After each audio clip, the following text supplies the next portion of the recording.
આ સંસ્થાના તમામે તમામ સ્ટાફનો પણ અમે ઘણો આભાર માનીએ છીએ કે ખરેખર જે આપણે કરી નથી શકતા એ લોકો કરી શકે છે.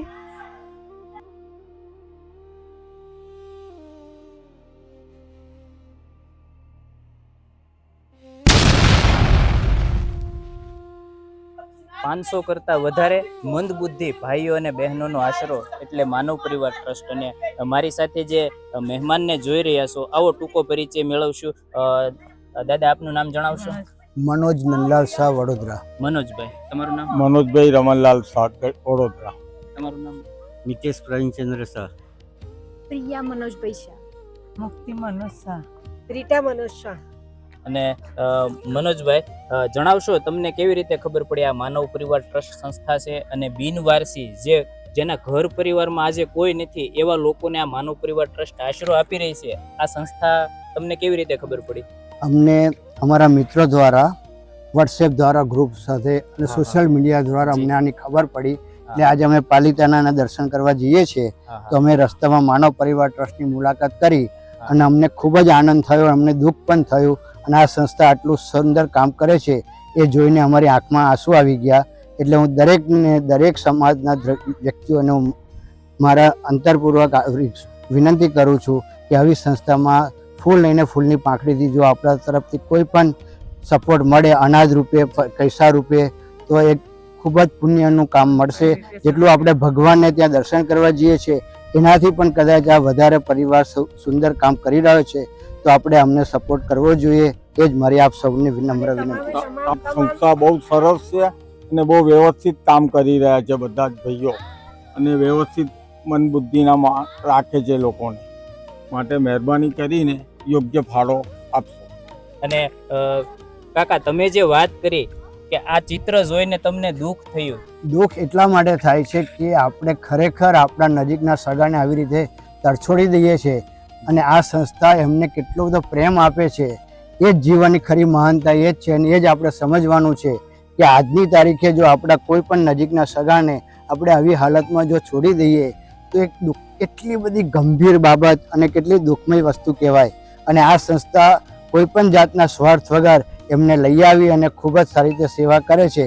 તો એક આપણા માટે પણ એક ખૂબ આનંદની વાત છે, સાથે સાથે દુઃખની વાત એટલા માટે જ છે કે આપણે એ સગાને તરછોડી દીધા છે અને ખરેખર આપણે માનવતાનું કાર્ય નથી કર્યું અને એ ભૂલ આપણે સ્વીકારવી જોઈએ. અને આજ પછી આપણે આવા કોઈ પણ નજીકના સગા કે કોઈના પણ સગા કે વાલા આપણે જોઈએ તો તરત જ આપણે એમને સપોર્ટ કરવો જોઈએ. અને માનવ પરિક્રમા આપણાથી જો પોતાથી શક્ય ના હોય એમની સેવા કરવાની, તો આપણે માનવ પરિવાર ટ્રસ્ટમાં એમને લઈ આવવા જોઈએ અને આપણે એમને સારી સેવા અને સારો સપોર્ટ કરવો જોઈએ. એ જ મારી આપ સૌને નમ્ર વિનંતી છે. અને આ સંસ્થા દરેક જાતના ભારત સરકારના રજિસ્ટ્રેશન ધરાવે છે, માટે તમે કોઈ પણ રીતે ડોનેશન આપશો તો તમને ATGથી માંડીને દરેકના ડિડક્શનનો લાભ મળે.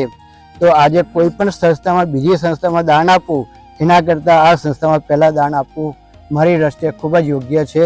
અને ખાસ પ્રિયાબેન, તમે જણાવશો, કારણ કે મહિલાઓની નજર સૌથી પહેલા ચોખ્ખાઈ ઉપર હોય છે, તો આ સંસ્થાની ચોખ્ખાઈ કેવી લાગી અને આજે બહેનો આશરો લઈ રહી છે, તો આ બહેનોને જોઈ અને તમને શું એવું લાગ્યું અને ચોખ્ખાઈ વિશે ચોક્કસ જણાવશો?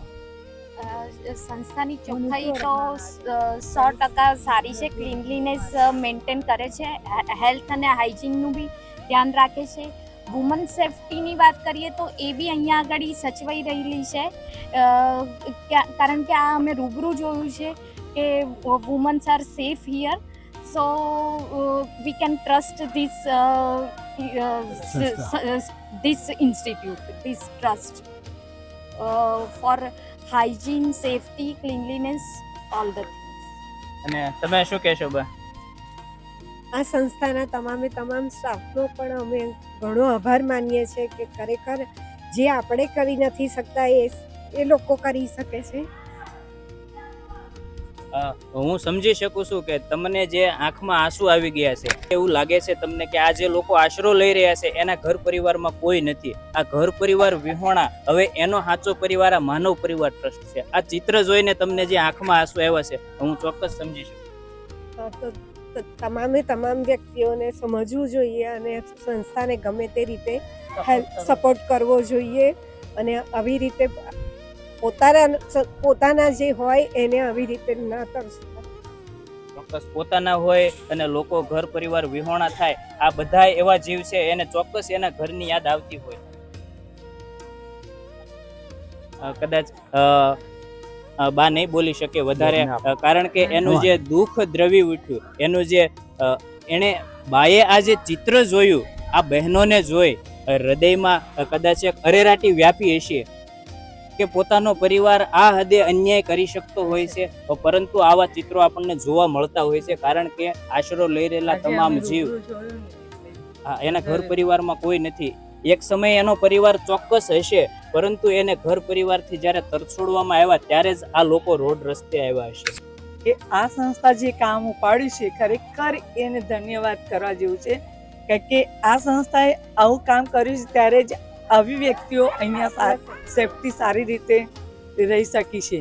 બાકી ક્યાંય રખડતી હોય, જે પરિવાર વગર, જે પરિવારે તરછોડી છે, પણ આ સંસ્થાએ નથી તરછોડી. આ સંસ્થાએ એને એક્સેપ્ટ કરી અને અહીંયા સુધી લાવી અને પોતાની સેવા કરી રહ્યા છે. રીટાબેન, જેમ બેને વાત કરી, આ સંસ્થાના દ્વાર બિનવારસી, જેના ઘર પરિવારમાં કોઈ નથી, એવા લોકો માટે આ સંસ્થાના દ્વાર ખુલ્લા છે અને કાયમી આશરો પણ આપવામાં આવે છે. ઓલવેઝ આ સંસ્થાના લગભગ બહુ ઓછા એવા દિવસો હોય છે કે એક નવું એડમિશન ન હોય. તો આ સંસ્થામાં 500 કરતાં પણ વધારે ભાઈઓ અને બહેનો આશરો લઈ રહ્યા છે. અને મિત્રો, આ હતા આપણી સાથે વડોદરાથી શાહ પરિવાર માનવ પરિવાર ટ્રસ્ટની વિઝિટ અને મુલાકાતે આવેલા હતા. તો આવજો, મળતા રહેશું. આપનો ખૂબ ખૂબ આભાર. મનોજ કાકા, આપનો પણ ખૂબ ખૂબ આભાર. Thank you. અને રીટાબેન, તમને સ્પેશિયલી થેન્ક યુ, કારણ કે તમને જે આંખમાં આંસુ આવ્યા એ જોઈને અમને પણ એવું લાગ્યું કે નહીં, આ લોકોનું દુઃખ અને દર્દ શું હોય. મિત્રો, આ માનવ પરિવાર ટ્રસ્ટની વધારે કોઈ પણ માહિતી માટે ડિસ્પ્લે પર આપેલા નંબર પર આપ સંપર્ક કરી શકો છો. ધન્યવાદ.